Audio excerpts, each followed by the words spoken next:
Bismillahirrahmanirrahim. Assalamu alaikum. Dear my student, at first take my salam and cordial love. I hope you are all well by the grace of Almighty Allah. Today I am with you. My name is Muhammad Azharul Mughal, Senior English Teacher, Khilafat School and College, Sharasti Chapkur. আমরা অনলাইনে class নিতে হচ্ছে বিশ্বব্যাপী করোনার কারণে, কারণ এই সমস্যাটি বিশ্বের ইতিহাসে এরকম ঘটনা আর কখনো ঘটেনি। আর এই কতদিন পর্যন্ত আমাদের এভাবে ক্লাস নিতে হবে এবং বিদ্যালয় কখন খুলবে তার কোনো নিশ্চয়তা আমরা পাচ্ছি। আজকের টপিক হচ্ছে টাইমস অ্যান্ড ইজ ক্লাসিফিকেশন। তত্ত্বকাল এবং এর শ্রেণীবিভাগ। Definition of tense. টেন্স কাকে বলে? The word tense comes from the Latin word tempus, which means time. So, tense denotes the type of action of a verb. tense শব্দটি Latin শব্দ tempus থেকে এসেছে, যার অর্থ টাইম। কোন কাজ নিষ্পন্ন হওয়ার সময়কে আমরা টেন্স বলতে পারি। আবার এরূপও বলতে পারি যে কোন কাজ বর্তমান কালে হয়, ভবিষ্যৎকালে হইবে, অতীতকালে হয়েছিল, এরও বোঝালো ভারত এর যে রূপ হয় তাকে টেন্স বলা। মনে রাখতে হবে টেন্স ও টাইম সমার্থক শব্দ নয়। টেন্স দ্বারা ভারতের রূপ বুঝায় মাত্র, এবং একই টেন্স ফর্ম প্রায় একাধিক টাইম বুঝায়। যেমন হি টিচিস আস ইংলিশ, সে আমাদেরকে ইংরেজি শেখায়। এই শিখানোর কাজটা এটা একটি প্রেজেন্ট ইনডিফিনিট টেন্সের রূপ, ফর্ম বা রূপ। কিন্তু এই শিখানোর কাজটা অতীতেও হয়েছে, বর্তমানে হচ্ছে, ভবিষ্যতে হবে। অতএব প্রেজেন্ট ইনডিফিনিট টেন্স দ্বারা এখানে তিনটি সময় বোঝাইবে, যে অতীতেও শিখাইছে, এখনো শিখাচ্ছে, ভবিষ্যতে শিখাইবে। অর্থাৎ একটা টেন্স ফর্ম একাধিক টাইম বোঝায়। অতএব টেন্স এবং টাইম সমার্থক শব্দ নয়। ইংরেজি ভাষা শেখা এবং লেখার ক্ষেত্রে টেন্সের গুরুত্ব অপরিসীম। তাই টেন্সকে ইংরেজি ভাষার প্রাণ অর্থাৎ সোল অফ ইংলিশ ল্যাঙ্গুয়েজ বলে। টেন্স পৃথিবীতে যত ভাষা আছে প্রায় ৩,৫০০ উপরে ভাষা প্রচলিত আছে বর্তমানে, কিন্তু প্রত্যেক ভাষাতে টেন্স বা কাল তিন প্রকার। কোন জায়গাতে চারও নয়, দুইও নয়। ঠিক তেমনি ইংরেজি ভাষা তো টেন্স তিন প্রকার। আমাদের বাংলা ভাষাও তিন প্রকার, ইংরেজি ভাষাটাও তিন প্রকার। প্রথম টেন্সে প্রধানত প্রেজেন্ট ইনডিফিনিট টেন্স। প্রথমটি হচ্ছে প্রেজেন্ট টেন্স, দ্বিতীয়টি হচ্ছে ফার্স্ট টেন্স, তৃতীয়টি হচ্ছে ফিউচার টেন্স। প্রেজেন্ট টেন্স আবার প্রত্যেকটি টেন্সের ৬০টি রূপ আছে। একটা ইনডিফিনিট অথবা সিম্পল, যাকে আমরা বলি অনির্দিষ্ট বা সাধারণ। কন্টিনিউয়াস, চলমান বা ঘটমান।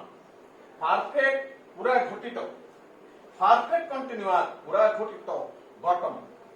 অতএব টেন্স এর ১২টি রূপ রয়েছে। প্রেজেন্ট টেন্সের ৬০টি রূপ, ফার্স্ট টেন্সের ৬০টি রূপ, ফিউচার টেন্সের ৫টি রূপ। প্রেজেন্ট টেন্সের যেমন প্রেজেন্ট ইনডিফিনিট অথবা সিম্পল প্রেজেন্ট, যাকে আমরা বাংলা বলতে পারি অনির্দিষ্ট বা সাধারণ বর্তমান কাল। প্রেজেন্ট কন্টিনিউয়াস টেন্স, চলমান বা ঘটমান বর্তমান কাল। প্রেজেন্ট পারফেক্ট টেন্স, পুরা ঘটিত বর্তমান কাল। প্রেজেন্ট পারফেক্ট কন্টিনিউয়াস টেন্স, পুরা ঘটিত ঘটমান বর্তমান কাল। ঠিক তেমনি ফার্স্ট ইনডিফিনিট অথবা সিম্পল ফার্স্ট, অনির্দিষ্ট বা সাধারণ অতীতকাল। ফার্স্ট কন্টিনিউয়াস, চলমান বা ঘটমান অতীতকাল। ফার্স্ট পারফেক্ট, পুরা ঘটিত অতীতকাল। ফার্স্ট পারফেক্ট কন্টিনিউয়াস টেন্স, পুরা ঘটিত ঘটমান অতীতকাল। তেমনি ফিউচার টেন্সেরও ৬০টি রূপ, যেমন ফিউচার ইনডিফিনিট অথবা সিম্পল ফিউচার। বাংলা যাকে আমরা বলি অনির্দিষ্ট বা সাধারণ ভবিষ্যৎকাল। ফিউচার কন্টিনিউয়াস, চলমান অথবা ঘটমান ভবিষ্যৎকাল। ফিউচার পারফেক্ট টেন্স পুরাঘটিত ভবিষ্যৎকাল, ফিউচার পারফেক্ট কন্টিনিউয়াস টেন্স পুরাঘটিত ঘটমান ভবিষ্যৎকাল। প্রত্যেকটি টেন্স আমরা প্রত্যেকটা রূপ দিয়ে করি। এখন আমি তোমাদেরকে 12টি টেন্স ফর্ম এর সাধারণ সংজ্ঞা দিতে, সংক্ষিপ্তভাবে তোমরা বলতে পারো। প্রেজেন্ট ইনডিফিনিট টেন্স, ভারবের যে রূপ দ্বারা কোন কাজ বর্তমান কালে হয় এরূপ বুঝালে ভারবের প্রেজেন্ট ইনডিফিনিট টেন্স হয়। আবার ভারবের যে রূপ দ্বারা কোন কাজ অতীত কালে হয়েছে এরূপ বুঝালে ভারবের ফার্স্ট ইনডিফিনিট টেন্স হয়। আবার ভারবের যে রূপ দ্বারা কোন কাজ ভবিষ্যৎকালে হইবে এরূপ বুঝালে ভারবের ফিউচার ইনডিফিনিট টেন্স হয়।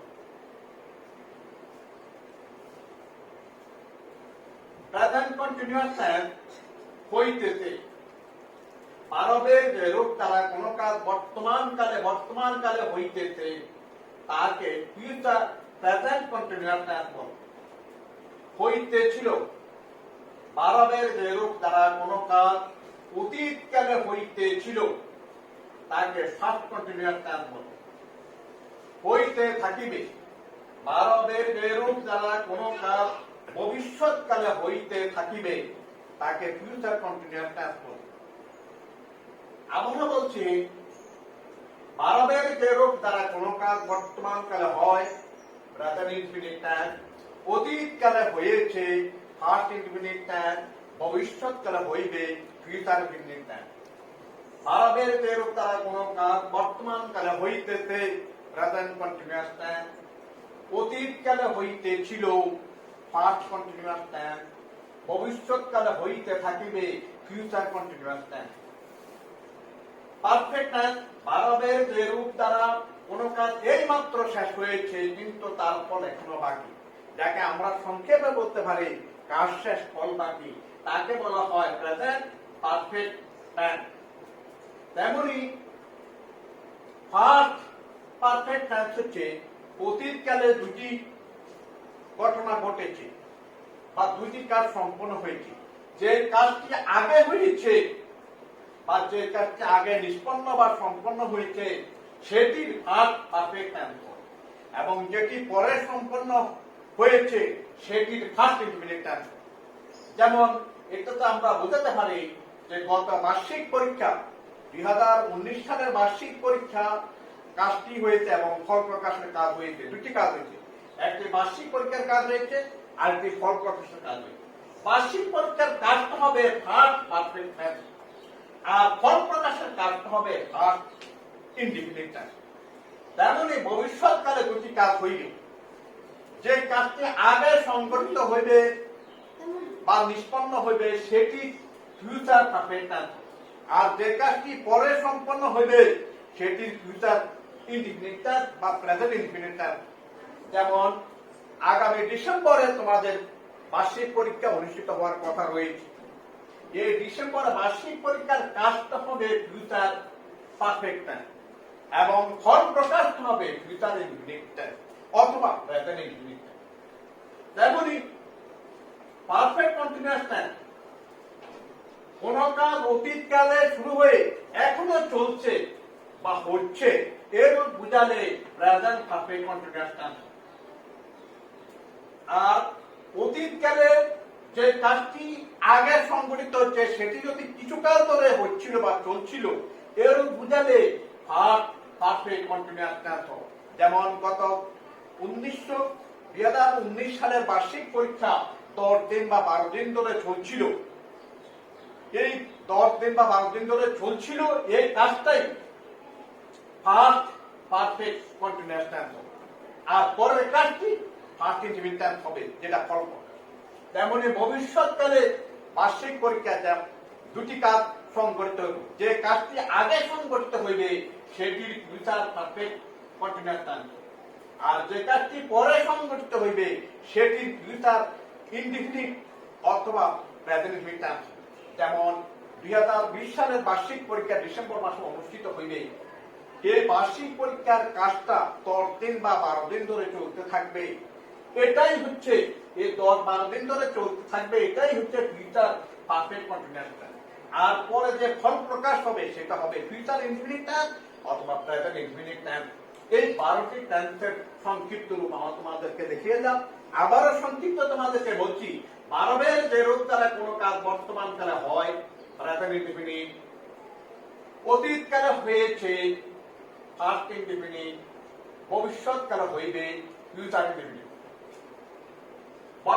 ভারবের যে রূপ দ্বারা কোনো কাজ বর্তমান কালে হইতেছে প্রেজেন্ট কন্টিনিউয়াস, অতীতকালে হইতেছিল পাস্ট কন্টিনিউয়াস, ভবিষ্যৎকালে হইতে থাকিবে ফিউচার কন্টিনিউয়াস। ভারবের যে রূপ দ্বারা কোনো কাজ অতীতে শুরু হয়ে এখনো চলছে অথবা হচ্ছে পারফেক্ট টাইম। কোন কাজ এই মাত্র শেষ হয়েছে কিন্তু তার ফল এখনো বাকি আছে, অর্থাৎ কাজ শেষ ফল বাকি, তাকে প্রেজেন্ট পারফেক্ট টাইম বলছে। আর অতীতে দুটি কাজ হয়েছে, যে কাজটি আগে হয়েছে সেটি পাস্ট পারফেক্ট টাইম, আর যেটি পরে হয়েছে সেটি পাস্ট ইনডিফিনিট টাইম।